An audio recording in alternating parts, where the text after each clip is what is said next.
I honestly look at crisis times, this like wartime period, as we've dubbed it, as splitting founders into two camps, where I think if you were the type of founder that you kind of accidentally started something because you had a mission that you believed in so strongly with your heart and soul that it almost doesn't matter what happens, you're never going to give up on getting that out into the world. I think those people are better poised to make it through.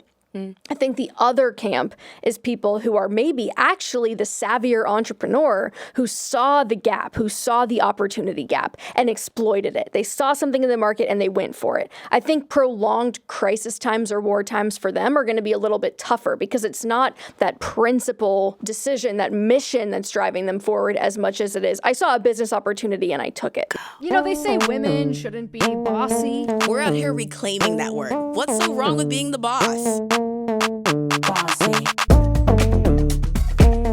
Okay, Tara, so I'm in a weird chicken or egg spot right now in the business, which is that I feel like we're a little bit stagnant revenue-wise year over year, which was unexpected. I think we thought that things were really going to be trending up this year and that uptrend was going to continue.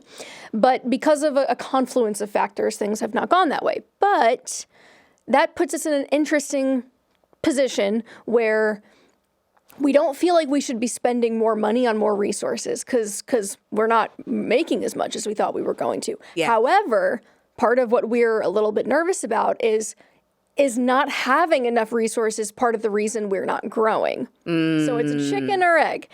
And I would actually love to get your advice on how to probe a little bit deeper there, because to me, it's like there are a couple of options that I see, which is either try to focus on taking the existing resources and allocating them differently, or is it like, oh, well, you got to spend money to make money, and like you got to bring, if you think you need more resources, then like you should probably bring them in. Yeah, I generally don't have that stance. Like you always have to spend more to make more, particularly like as economies are shifting. Like I actually always think that it's funny when I hear you say like, oh, like we just expected we were always going to be like up and to the right at the same growth rate. And we were always going to be like I think that happens for most successful, like businesses that are successful at the beginning. They have this like quick growth, and we just assume, like I know I did this multiple times. Like, I just assumed that was always going to be the growth rate, and it is not. If you look at like the average business, they're not like doubling month over month. That's not really how business works, particularly not small business works. So it's pretty normal for you to have plateaus in the same way that like, I don't know, have you ever been on like a weight loss journey? Maybe not. Fitness journey. Mm-hmm. Okay, you have plateaus in health. Right. Yeah. And so it's the same thing. Like that's part of the journey. And usually you have to like switch up what you're doing in the plateau a little bit to keep going. And also just like keep working. Right. Yeah. Just, like keep working through the plateau. So what kind of resources do you feel like you're needing right now? Like what, like hiring people? That's usually most people's resources. Yes, that's what I mean when I say resources. I mean just more people. And I think part of what is maybe a little bit making me nervous, we'll say, is that I think that some of the things that are going to help us grow the most are areas where we don't necessarily have that expertise on the team already. Can you think of an example? Sure. Like what? So we want to get back on YouTube, and obviously we're on YouTube for this show, but we want to get a Money with Katie presence on YouTube again, and we had kind of sidelined that this year because there were so many other things going on, and video production is a huge effort. Like it takes a lot of time, a lot of manpower to produce a really good video, and our videos weren't really doing that well. So we're like, all right, let's shelve it. However, when we look at like growth opportunity, both from a revenue perspective and like what do brands want to sponsor and where could we carve out a unique space and like really serve the audience in a unique way, I think all signs point to video. But we don't really have any YouTube video kind of experts in Team Money with Katie right now where, I mean, the people that are really good on YouTube are the people that are constantly consuming the content, are studying thumbnails, they understand the platform, they're like obsessed with YouTube. No one on our team is really like that. So I'm like, okay, well, are we just going to put a bunch of time, effort, and money into YouTube to have it flop again unless we have someone in-house that like can really be spending all day like helping me think about concepts? That sounds like a terrible use of your money right now. Oh, okay. Yeah, that sounds like a really bad Strong use of your money opinion. right Go now. ahead. I think that if you're trying to grow, and also if you are like short on resources, the absolute only thing that you should hire for is someone who has direct foot on the gas for growth and sales. So if you were going to tell me I want to hire a new sales rep to help us go pre-sell video like partnerships, and we're going to go sell that in. And then once we have them, we've confirmed that that's what the market wants. And then we're going to go invest in fulfilling that in more video content. okay. That would make sense. But I think if you're short on resources, if it is not directly, you shouldn't be hiring an extra assistant. You shouldn't be hiring an extra like operations person, anything else other than straight on the revenue. I think this is actually like a thing a lot of people get stuck on because it does feel super chicken and the egg. Like if we started producing that stuff more first, then we would actually be able to drive more revenue. And I think for most small businesses, for most entrepreneurs, you got to go like pre-sell the thing first, revenue first. So What is that's that my phrase? thought. It's like make when sold or produce when. There's a term that's not coming to mind right now. Yeah. Built if sold. That's what it is. Where it's like you actually go and try to pitch it first. So that's interesting. I hadn't thought about that actually. Like let's get the revenue in the door first, and then if we prove out that brands actually do want this and it will make money, Then you got extra cash. to then go- we can go produce the stuff. Yep. Okay. Yep. Okay. Otherwise, I think you're always going to be in over-investing mode and guessing where to put your investment. And I actually think your customers always tell you. And if you're really focused on growth, you just got to be focused on growth. But this is an interesting conversation to have because like companies have these like ebbs and flows, and thinking about like what you need to, how you need to think as a leader in the time of like the ebb is a really interesting conversation. Did you see that interview? I think it was on Diary of a CEO. Do you watch that show Yeah. or listen to that show? It's so funny. I always watch my podcast, so watch that show. And he's interviewing the CEO of Airbnb about how Airbnb lost 80% of their value during the pandemic. Oh, I didn't see this one. No, give me the. It's a good one. It's a good one. Okay, rundown. so we all know this, in like April 2020, March 2020, COVID hits. Pandemic really impacts Airbnb, right? So like everybody's canceling their bookings. I distinctly remember this because I had an Airbnb at this time. I have an apartment building, and one of them was Airbnb. Oh, you owned an Airbnb. I owned an Airbnb, and I remember my bookings just dropping. Just that week, just like booking gone. And I actually moved myself into my Airbnb for a few weeks to like figure it out. I was sort of moving in between spaces myself. So I was like, all right, let me go in, let me figure it out. And I had to make a split decision to take my listing off Airbnb and put it on the regular rental market. Because it was as a like, long-term rental. as a long-term rental, Yeah. like get a year Yeah. renter, because it was like no one knew what was going on. But I think my response was the same thing a lot of people were doing, where individual people were canceling their bookings, and also people who had properties were like, maybe I should take it off of Airbnb. So this directly impacts Airbnb. Their bookings drop by 80% in this. 80%. Imagine like 80% of your customers gone. I think I'd panic. Literally, I just Frankly, watched you panic. I know. I'm like, oh my God, I think I'm blushing like at the idea. Yeah. So the problem even more from this is that Airbnb was in the middle of planning for an IPO to go Oh, public. that's horrible. So you're getting ready timing. to put all of your documents out to see, look how good we're doing. Because you do an IPO in peacetime, right? Right. Things are going well. Here's IPO is going off. So COVID happens, the IPO is off, right? Like they just can't. They've got to then, the CEO's got to switch from peacetime, everything's going really well, to wartime. And so this is what he's talking about in the interview as a leader, what he had to go through. How do you define peacetime and wartime Oh, yeah. as a CEO? Okay, so have you read this book, The Hard Thing About Hard Things? No. Have you heard this? It's kind of like popular in the like tech startup space. This guy, Ben Horowitz, who has like a big VC firm, he's a big investor, wrote this book.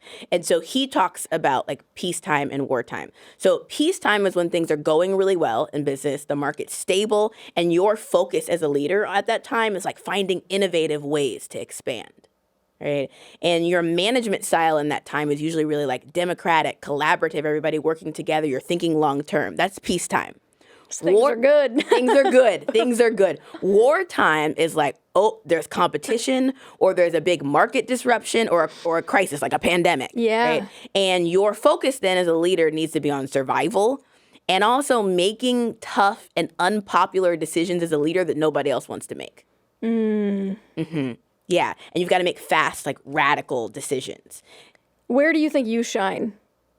Oh, definitely peacetime. I was going to say, when you mentioned, oh, this is when you're looking for the new innovative things, I was like, that's what Tara likes. Tara likes to do the new stuff. Yep.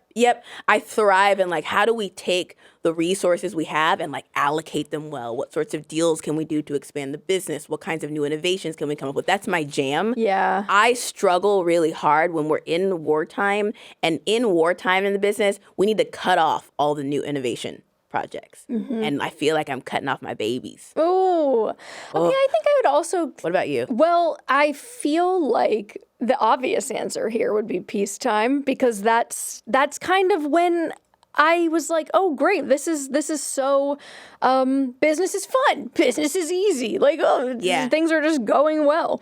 But I do think that this year and some of the struggle that we've had this year has really forced me to narrow focus again and remember what's so valuable about the core offerings and like what is our bread and butter. Like, Yeah.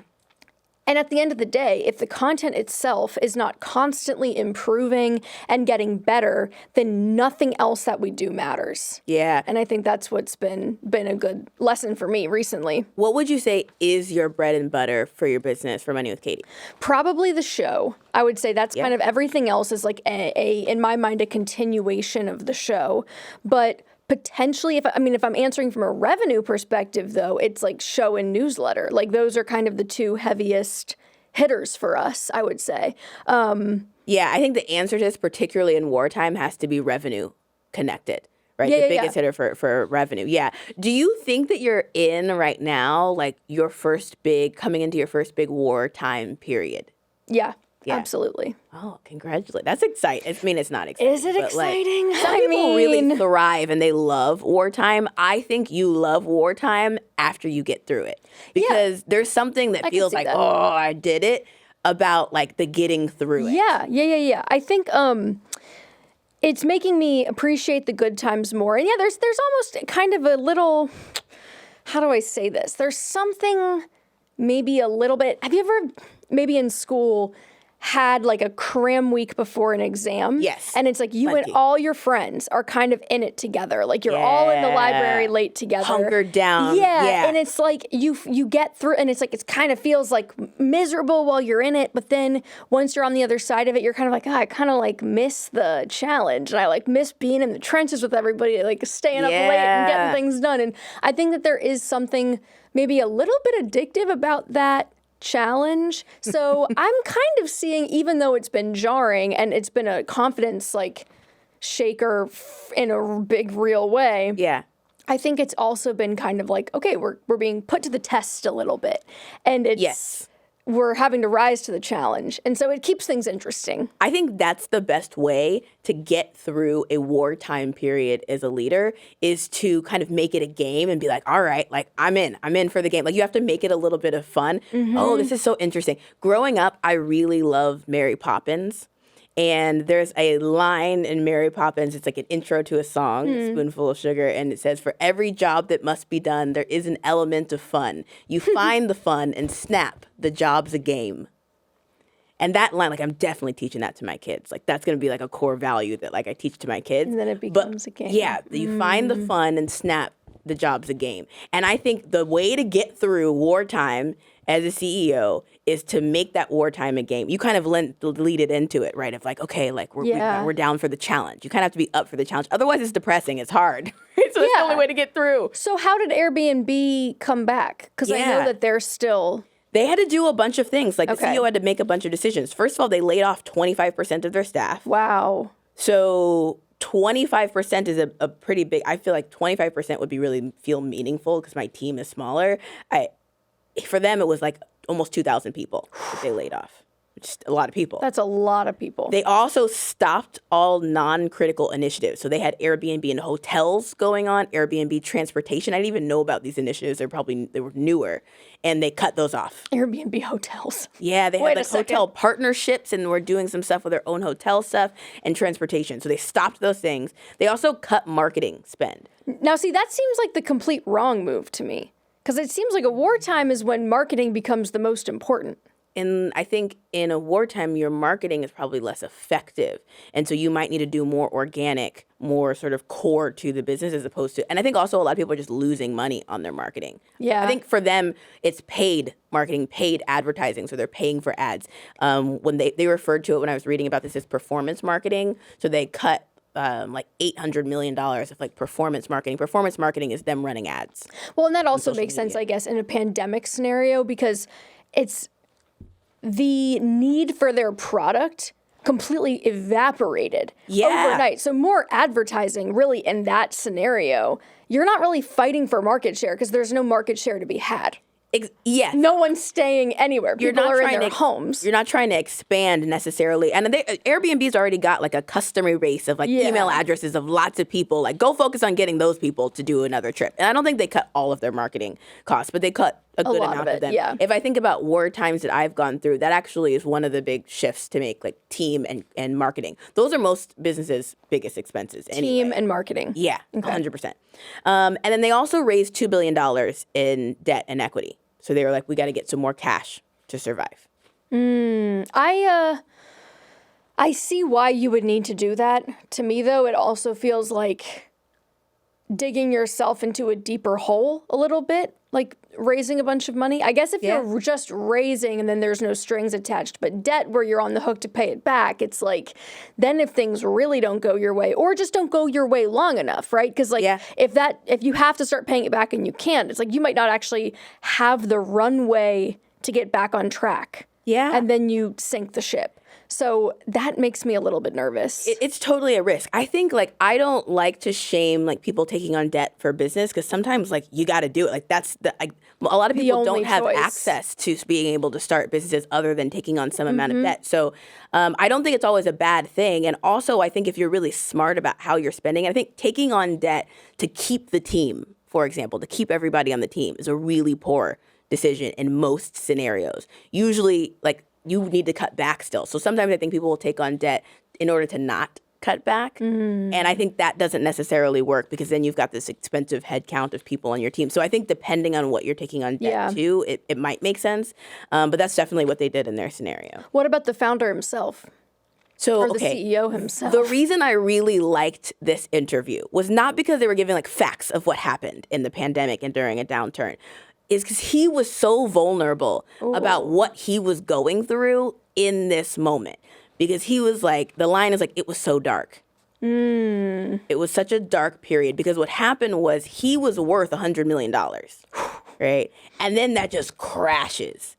And it is really hard as an entrepreneur to not have all of your self-worth tied up in the business. Like they often are just tangled in there. It's real tangled. And I mean money too, like your net worth being correlated with your self-worth. And I think that idea of working so hard and to feel like you're kind of on top of that mountain of like, I did it. I've achieved the dream and I have all this money and I have this successful company.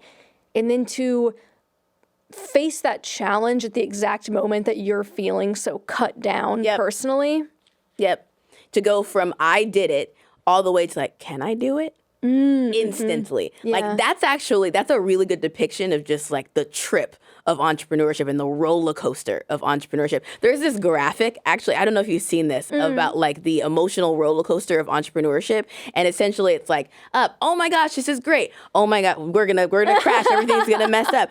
I don't know why I was doubting myself. Everything's terrible. This business is not gonna work. And it's just like this daily experience. This is an extreme example in a pandemic where like your net worth drops down significantly. But that's just in general like what entrepreneurship is. It's a roller coaster.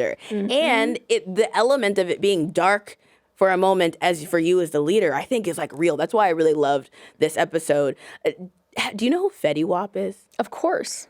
What is 1738? Yes. Okay, so Fetty Wap is a rapper. I saw this TikTok of him, and he's talking about how in 2017, because he kind of like had a couple songs. Do you know what is it? I'm trying to remember what his like famous songs are. I'm like, hey, what's up? Hello. Yes. Okay. Great. Wait, we know the songs. We at least can hum them. So he was like, had a couple hit songs come out, like 2017. Yeah, he was on top of the world. Top of the world, and he's in this interview on TikTok talking about like I was making like $100K a day, and then it was like $50K a day, $40K. $30K, like it starts to tank, and he's talking about the experience, and he says also that's when it starts getting dark. This description of it getting dark. Now, what do you think people are saying in the comments, by the way? They're like, dude, you're making $100K. I feel like there was not a whole lot of empathy for this man. Did you have that response? Well, yeah, because I'm like, all right, how many days would I have to make $100K a day to be like set for life? And also $30K. I mean, but I get it. You know what's crazy about that though is I completely understand. Yeah. Because I think you lose a sense of scale so quickly because when you're looking at it like a game, it's just about chips on the table and like I'm up or I'm down. You're not really looking at it from a nominal like, oh, me 10 years ago would have been blown away by one day of these earnings and would have been completely happy and would have never complained about it. Yep. Yeah, definitely people in the comments are like, what are you talking about darkness? Like, if 40K is dark, I want darkness. Or like, if I come up, I'm never coming down. Like, that's what people are saying in the comments. It's all proportional. It's all hilarious. proportional. And I think we forgot the moment of it. I think people in the comments didn't really understand that, like, it's really about the experience of the roller coaster. It doesn't matter what your high is. Putting yourself out there in entrepreneurship and like riding this roller coaster or being a singer, whatever it is, like having these quick highs and quick lows, that is really hard emotionally. And I think people kind of like missed that in the comments. Yeah. Yeah. I loved in the interview though, like in the CEO of Airbnb's interview, like him talking about how in a crisis, you need to make different kinds of decisions. You need to make principled decisions about your principles, not business decisions. Say more about that. Yeah, I was like, I had to sit and think about that. Principled decisions. Principled decisions, not business decisions. So a business decision is a decision where you're like trying to predict the best outcome of the business.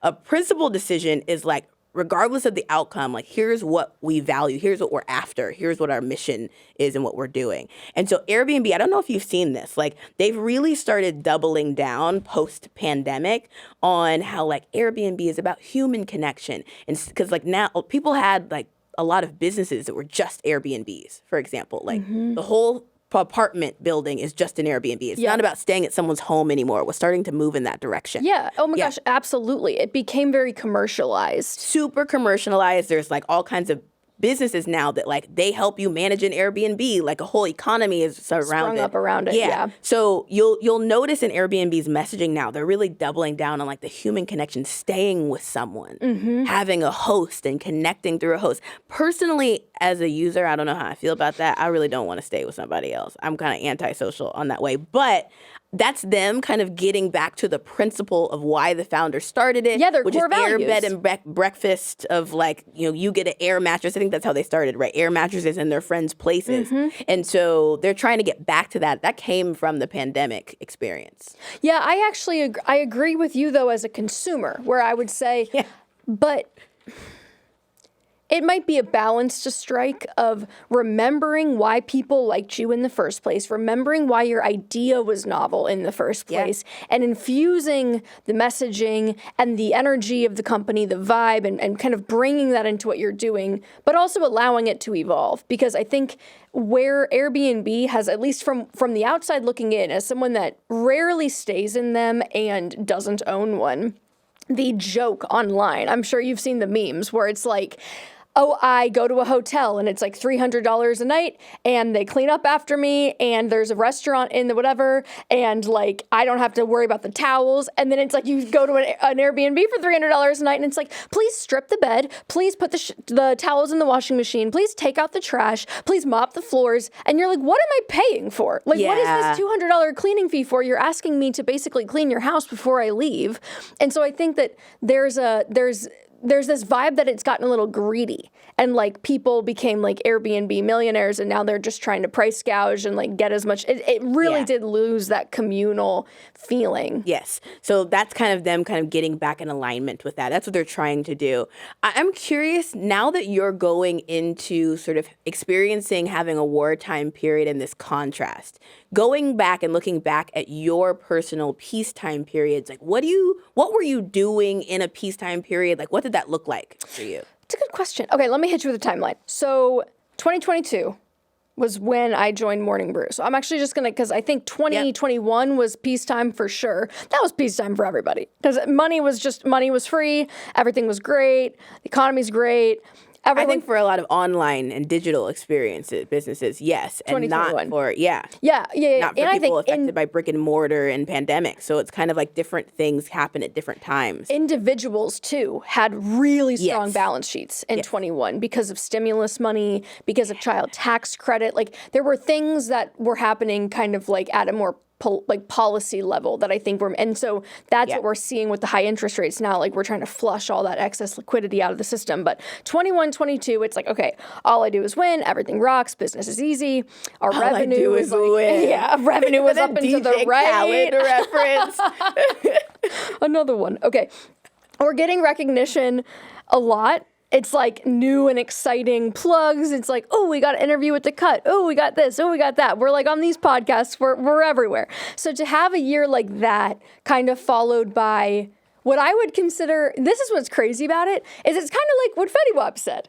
It's like you go from making $100K a day to $30K. It's like, well, you're still doing good. You're still making money. You're still profitable, but it doesn't feel the same. It does not feel the same. It feels like you're losing by comparison. It does not feel the same, yeah. And now that I'm in that downswing, I think I'm recognizing, not every period of this has to be about thriving. Sometimes it's just about surviving. It's just about making it to the next day.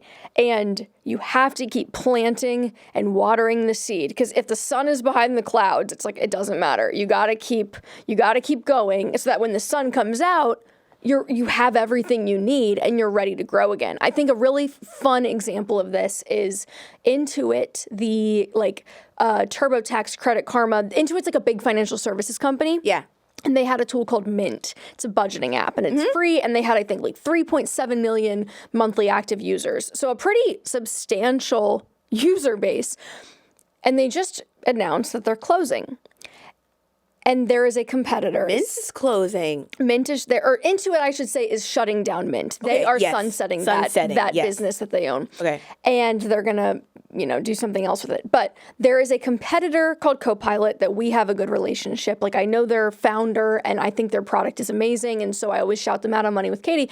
But it's like budgeting apps, it's a hard space to break into. And Mint kind of had that ubiquity. Like everyone used them. And I think for a long time, all these like scrappy startups like Copilot that were trying to like pull market share away from Mint, and in a really hard way because like they charge money. They're not ad supported. So it's like, it's a hard proposition to be like, hey, you know that thing that you get for free right now? You should pay me for it instead. Yeah, dang. So, but Copilot kept building. They kept releasing new features. They kept going. And one day, Mint announces, oh, hey, we're shutting down. And in like literally 48 hours, Copilot saw more users come in than they had ever had before. Wow. Because now there's this whole sea of people that needs their product that didn't need it before. But if they hadn't been showing up every single day and building the features and making their product better and better and better. Yeah. But it takes that kind of moment, but you've got to wait for the moment. You got to be ready for that moment and have the I guess the infrastructure in place, or like you have to be prepared on your own, even if it's like, I don't know when it's going to come, but there's going to be a sea change. That's actually a really good point, because I think for example, for me, 2020 was a really big peacetime. I think a lot of digital businesses did really well because people were on lockdown. So they were on their devices at home, right? Thinking about what their plans are and what they're going to do next. But I think you have a really good point, because my friends that are entrepreneurs that did the best in 2020 were already ready for it. They were ready for a peacetime. They had set up infrastructure. They were ready to go. It wasn't like they just started getting serious about the business in the peacetime. So in reality, you're kind of building for the next peacetime. Yeah. Right. And as you set up your business, you probably may not captivate. If you're just getting started, you may not be able to catch a current wave. But there's all like entrepreneurship is waves and riding those waves. So I think that's actually a really good nuanced distinction. What are you in now? I'm in wartime now. Okay. Yep, I'm in wartime. So I would say from like a timeline perspective, 2020 was super peacetime for sure. 2021, first half of it was peacetime, and then it got wartime when iOS 14 changed their privacy policies, which meant that Facebook, Instagram, all these platforms, when you run an ad on them, you could who you could target and how you could target was really different. So you used to be able to target like certain softwares that people use, certain people that people follow, like really nuanced, detailed. And then because, you see that pop up on your phone and it's like you open an app and it's like, can we track your activity? And you can say ask not to track. Ask app not to track. I'm never allowing that. So with iOS 14, that pop-up became a thing, which meant that the advertising networks now aren't tracking all the things that you do in the same way, which means that the small businesses can't target you, or large businesses can't target you based on behavior. And so that means that the ads that you see maybe are a little bit less relevant. And also businesses, small businesses like mine, have a harder time getting to the right person. So that changed, and it changed the whole economics of how we did our advertising. It became like more expensive to do worse targeting. So what did you do? How did you? Yeah, so we made a lot of shifts. Like I had been doing a lot of like R&D, a lot of expansion, and we had been sort of acquiring other businesses, and we reeled all of that back. All of that stopped. We laid off some people. Some people left the team. A bunch of business decisions happened so that we could just really focus on core. We did a lot more organic stuff as well. We sort of added different things into how we did our marketing that were more organic. I'm almost picking up on this through line here that you can't see pulling back as failure. And I think that's where people get stuck. Is they go, well, if I have to let someone go, that means I failed. Ooh, if I have to stop doing this new project that I was really excited about, it means I've messed up in some way and that I failed. And I think that game mentality is really pivotal because it allows you to be like, ooh, okay, let me like take some chips off the table. Let me like actually move over here instead. Okay, I thought I was going this way, but actually my strategy is changing and now I'm going that way. And not perceiving that as like, well, if I do this, that means I'm admitting defeat and that I've screwed up. This is really interesting because I wasn't thinking about that from a business perspective. I think you're really right. I'm going to use that for myself, that perspective. I am very aware of that dynamic in my personal life. Like I refer to sometimes I'll tell a friend, like I'm in an expansion period right now. Like I'm growing, I'm trying new things, I'm like elevating. And then sometimes I'm in a contraction period. And like all the voices in my head are like, don't do that, stop. Like, it's scary. Like it's like a whole bunch of concern. And I get into contraction about like what I'm willing, the risks I'm willing to take. I feel like we had a conversation about that after we filmed our first few episodes. Yeah, you want to talk about it? A little bit. Yeah. I can't remember exactly what you texted me, but so you could probably speak to this a little bit better. But there was one moment where you had said something to me about maybe reading. I don't remember. What was it? I think I generally remember. Okay, so we had just recorded our first batch of episodes. We batch these. And so we do these episodes in groups so that Katie and I can stay focused on our businesses and not be doing every single week. And so we had done our first small batch, and that was expansion for me. And I felt like, oh, I'm doing this new project and like I got my outfits. Like I was feeling good about myself. And then I think immediately after, the day after, I like started contracting. And this is not an abnormal practice. So I think I caught myself in the middle of it. I started texting you something that was a little doom and gloomy. It was very self-critical. It was like, oh, I don't know if it's a good idea. Oh, I remember. I was really worried about posting on social media and people being mean to me in the comments. It was going to be like, okay, we're going to like launch a new show and people are going to say mean things in the comments. I'm worried about that. And I was asking you about it because you have a larger brand in terms of like audience. And so I was asking you about this. And you were kind of like giving me advice about it. And in the middle of us talking about it, I went, hold on. I see you, bird, trying to come in and like put me in contraction period. And I think it's okay for you to be in contraction, by the way. Like you need those ebbs and flows. But I saw what was happening, which is I just had a big expansion. Yep.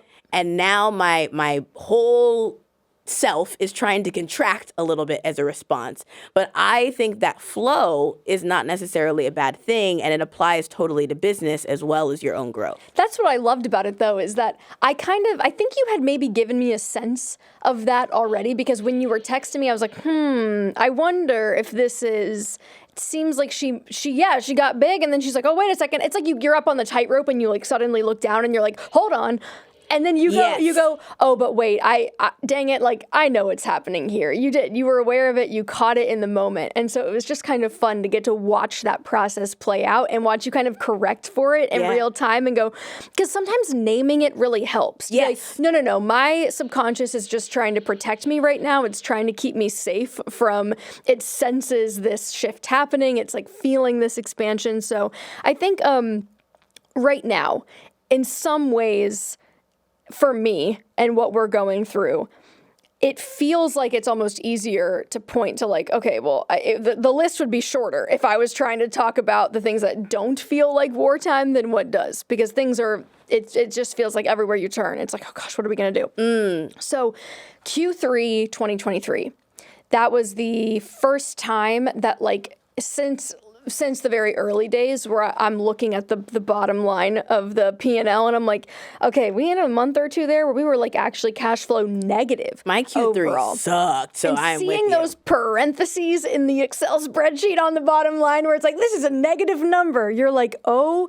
shit. And so I think realizing that like we can't spend more, but we're also struggling to do it all without more resources is pointing me in that direction of you need to find more creative solutions. Yes. You need to be smarter about how you're allocating the resources that you do have and get back to those basics. And so I think the silver linings of this period and what are kind of the shining stars through the darkness are that it does feel like our content is actually improving during this time. I'm noticing these trends where like our reviews are better than they've ever been. It feels like we're really hitting our stride editorially. It feels like we're really connecting with the audience in a way that even last year when the money was pouring in, that wasn't really happening. We were stubbing our toe a lot with the editorial. So I'm trying to focus on the good and to say, okay, well, we're hitting our stride with the content. And maybe that success or that the revenue, the business growth is actually just a lag indicator. And like we right now we're laying the groundwork for something that we're going to benefit from 6 months from now. Yeah. And so we can't get discouraged that we're not seeing that benefit right away. I'm also noticing that like certain team members are stepping up more and like owning their roles even more in response to the challenge. So it's important, I think, to focus too on not just what's going wrong, but there might be a bit of a roadmap too in what's going right. And like, well, where are things really working? Well, what if we actually focused more there? Okay, so if you are listening to and watching this, we would love to hear from you just kind of where you are in life and in business. So either you have a business now and you're in a peacetime or a wartime, or you are not in the business, but you're some sort of leader in some way. We all have elements of leadership. And are you in peacetime or wartime season right now? You can tell us on YouTube in the comments which you are in right now. I'm curious to see just kind of where everybody is in life. And also, I want to talk about tactics. Like, what exactly can you do when you are in a wartime? You actually had mentioned one about sort of thinking about and getting back to the basics. I think that one of the things that you've got to do in a wartime tactically is go get in the trenches with sales. So if you have a sales team, you got to get your butt in the trenches. And if there's any pushback around that, you need to explain that this is a wartime. I'm here to work as a team, and we're here, we're doing it, but I'm in the trenches with you because sales is like becomes the most important thing for the survival, right? That's one tactical thing. If sales is you, that means clearing your schedule, and Monday through Wednesday is the sales day, and I'm only doing on Thursday and Friday the other stuff. Right, like, and it needs to lean a little bit. I've said Monday through Wednesday because that's like slightly the majority of the week. The majority of the week. Like, you need to rearrange your time so that it's majority that. Another thing tactically, in Q3, I did this. I went through our QuickBooks where we do our accounting, Most of cost was team, but I went through, also we spend a lot of money on like software and other things to run the business. So went through all of the software. If you don't have QuickBooks, you can just do it in a spreadsheet, and went through everything we were spending money on and said, do we absolutely need this to serve customers and to make money? If it's a nice to have, then it's got to go. Right. Also, can we renegotiate this contract? Like if you have some sort of subscription, a license, something like that, can we downgrade it? Can we have fewer people? Like we had to be like, hey, like not actually everybody's using this software. I'm just deleting the licenses for that. Like how do you scale back and just pulling up a spreadsheet? And then also for employees, I had to do this where next to each person's name, I had to put like a C next to critical or CR, critical for revenue. Okay. Like their exact job is to drive revenue, which is not, for example, like an assistant, an administrator. They do not directly drive revenue. So they do not get a CR next to their name, right? And then I can then very clearly see there's also another one of like CD, critical for delivery. Okay. Right? To like give whatever we sold to the customer, give it to deliver that. And there's some people that are not really high CR or CD.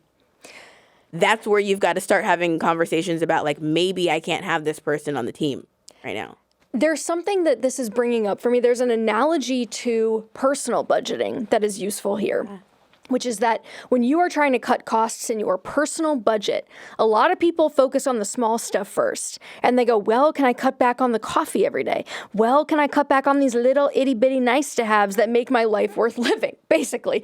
But they don't look at the big picture stuff. And so one big shift that we always talk about in personal expense management is you are better off starting with the big things, like your housing, like your transportation. Maybe you need to sell your car. One decision at that level of I'm going to get a roommate or I'm going to sell the car, that's going to free up 10 to 20% of your budget right away versus hacking away at all these little small cuts. 100%. And so I think it's interesting too in a business to look at that and go, start at the top. Don't start with the things that feel discretionary and like cuttable just because you feel like you can write them off quickly. It's like the big picture stuff is what really moves the needle. And unfortunately, to your point, it's like if that means humans, now that introduces an entirely different, I think, ethical dilemma, because that's really hard. I've never had to let someone go. I've never had to, like... You will. You will. You will not be able to run a business for very long without letting people go. It sounds really harsh, but like you just won't make it. Because there is no way that your projections for growth are exactly right every single time. You're just not that smart. Yeah. I'm not that smart. You're not, like, no one's that smart. That you got it so exactly right hard. every single time. And so there's an element of it where you have to save everybody else's job, everybody who's staying. Your job now, because in a wartime, you've got to make decisions no one else wants to make. That's the part that you have to like gamify a little bit because it's the hard part, right? And the decision no one wants to make is we have people on staff who still need to continue having jobs. And if we have all of these expenses where we can't afford it, the whole ship will sink and no one will have a job. So which one do we pick? That's the framing of it. I think in terms of tactics of like what you do in a wartime as you're making these decisions, I really find it's helpful to give myself deadlines. Okay. So as I'm doing that like critical for revenue, critical for delivery activity, I don't make the decision right there on the spot. I kind of just look at it. I give myself date. Like I'm not making an on the spot decision, but I do say I'm going to make a decision on this date. That's a good tactic. I like that. Yeah. It's like a forcing function. Forcing function, because otherwise I know myself. I will drag it out. I will not make the decision. And now we continue having the cost. And now like it's causing even more trouble because I'm just not bucking up to make the hard decision. It's funny too, because the pandemic is an interesting case study because the pandemic triggered different things for different businesses. For some, it was an absolute boon. It introduced to Peacetime. Yeah. If you're Zoom, you're like, this is our time to shine, baby. We've been building for this. So like Canva, for example. Are you familiar with Canva's story? Yeah. So Melanie Perkins founded Canva. It was like originally a yearbook design tool called Fusion Books, but then she eventually pivoted. They like broadened their vision. They became this online design tool. I remember I had like an internship in college where someone showed me Canva, and I was like, this is amazing, because now I actually can like have some designs, like increases my marketability too.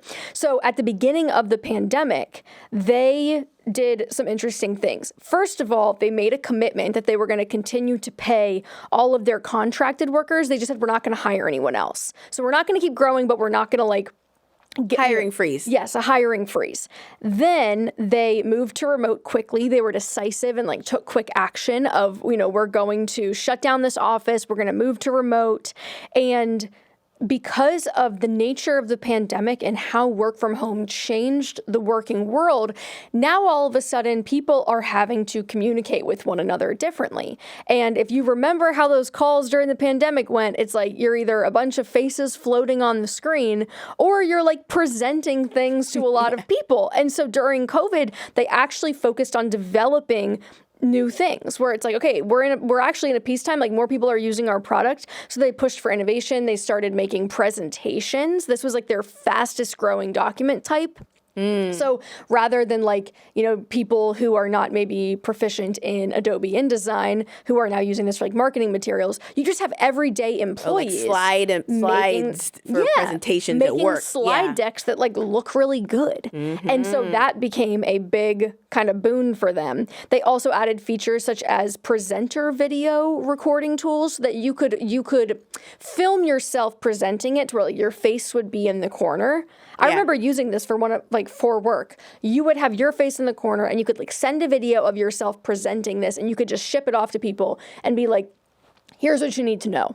And it was a really easy to use and kind of like, oh, this is kind of neat. And I think since then there's been some copycats, and like Vimeo will do this now and there are other brands that do this. But at the time it was really interesting. They also added like a Q&A. So they're just making this like remote work thing easier. So what you're saying is for Canva, the pandemic was peacetime for them. And so they did what you need to do in peacetime, which is go start expanding, go have, take new ideas and do new things. And they added all these features because the pandemic created peacetime for them. Is that what you're saying? Yeah, exactly. Yeah, this is interesting. This is why I was asking folks in the YouTube comments to sort of share where they're in, what season they're in right now, because you and I happen to be in a wartime season, but that doesn't mean that every single business, every single person, right, is also in a contraction period, in a wartime period. You could be in a peacetime period right now. So I'm curious to hear where people are. I agree. I also think that there was another, as a fitness instructor at the time, there was like this whole other element of getting to see, because I worked for an airline,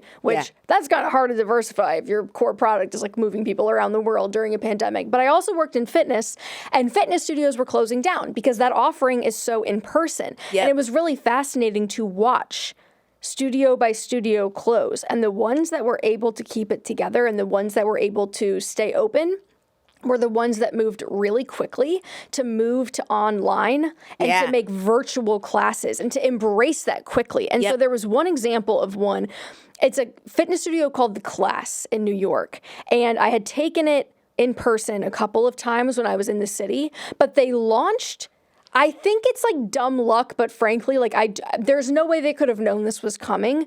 But in my mind, it was like a diversifying before you need to play where they easily could have gone the way of other boutique fitness chains, particularly when your studio is in Tribeca. I mean, your rent is expensive. So they had just spent the last year building an online platform for their fans outside of New York, where a class in person is $40. A virtual subscription to the class is $40 per month. So they already kind of had this infrastructure in place. They had already diversified.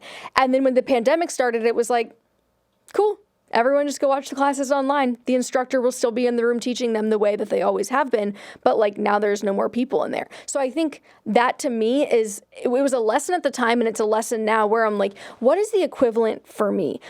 How do you discern when to focus on what you're good at versus diversifying into other areas? And it is a peacetime decision, right? Like they did it during a peacetime. But I think in the peacetime, the lull or the trap is like, well, if everything's going so well, we don't have to do anything differently. We don't have to be looking for new areas of opportunity. 'Cause everything we're doing is working. I think, too, there's a difference between looking in peacetime for a new opportunity and experimenting with new opportunities and completely diversifying the business. So now you're 50% doing your original product and 50% doing another product. Because I think where a lot of small businesses get stuck is like they just keep coming up with new ideas for stuff, new product, and are not really centrally focused on their core product. So I think you can maybe think during peacetime about two different models because there's a distinction here. One is we're going to create the experiment lab. And this is what I do during peacetime. Like I pick a couple people on the team who are good at experimenting too, and they sort of join the Terra lab and they're working with me on experiments. Those experiments it's not diversification. I would not call it full diversification. That's different. Diversification is like, now we're fully going after this opportunity. It's more like we're testing it. We're doing it at small scale. And that way, the example of sort of the class online pivot is like, okay, we've started this, we've built the foundation, we've validated it, but they didn't necessarily maybe crank up all the spending on all of their marketing and all of that beforehand, but they were ready with what the next move could be when they needed to do that move and pivot. I think that's a really important distinction, that you don't want to just like spread yourself super thin and be like, we've got to diversify. It's year 1, year 2, year 4 of the business. It's usually like too early to be diversifying heavily at that point, but you might be doing experiments for things that, start new lines of business and trying them. And I think those are different. I think the thing to be conscious of is that if losing your biggest customer or your biggest product would completely tank everything, you are not diversified enough. It's only a matter of time, right? And so I think that is when, if you feel as though you've got that locked in, and that's the only thing that you have locked in, I don't know. I think that's a little risky. Okay, so if I'm year 1 in my business, first year, right, and everything's focused on one particular type of client, I think it's probably true I'm not diversified, quote unquote, enough. Okay, but I have no business being diversified in year 1. Probably year 3, you still have no business being diversified. You're still trying to figure out your processes and everything for the first product. So I think there is a point where you're not diversified enough. It's still risk, right? Business is risky. I just think most businesses are going to fail by spreading themselves too thin way faster than, something happened and we weren't diversified enough. And I think one way to do that is if you have lots of resources, you're in strong peacetime, then you can add experiments. But if you do not have lots of resources, you stay your butt focused on that main product. I think that's fair. I also think that another way to mitigate that is the higher slow thing that we've talked about in the past, which is that you don't take growth that you're seeing and then extrapolate that forward blindly and start staffing up for that, because I think that's when you get yourself into trouble. But I think when your costs stay lean and you move a little bit more slowly to spend, I think you protect yourself. So I honestly look at crisis times, this like wartime period as we've dubbed it, as splitting founders into two camps, where I think if you were the type of founder that you kind of accidentally started something because you had a mission that you believed in so strongly with your heart and soul that it almost doesn't matter what happens, you're never going to give up on getting that out into the world, I think those people are better poised to make it through. I think the other camp is people who are maybe actually the savvier entrepreneur who saw the gap, who saw the opportunity gap and exploited it. They saw something in the market and they went for it. I think prolonged crisis times or war times for them are going to be a little bit tougher because it's not that principal decision, that mission that's driving them forward as much as it is, I saw a business opportunity and I took it. So you're saying being centered in your mission really helps you get through peace times and war times, and that's something you can loop back to and maybe get better, more in touch with, kind of whether that was strong for you at the beginning or you need to create it. Yeah, Airbnb is totally doing this, right? Like getting back centered on the mission as you get through hard periods. Right. That's a good tip. I'm really excited to see how people play with these skills that we need to sort of lean into. But I think the one of staying really centered in the mission and the why of it all gets you through the hard times and the easy times. And I'm excited to see in the comments where people are in life right now. Same. So if you're enjoying Bossy and you would like like more episodes like this, please subscribe wherever you are listening. And I think that's a good place to end it today.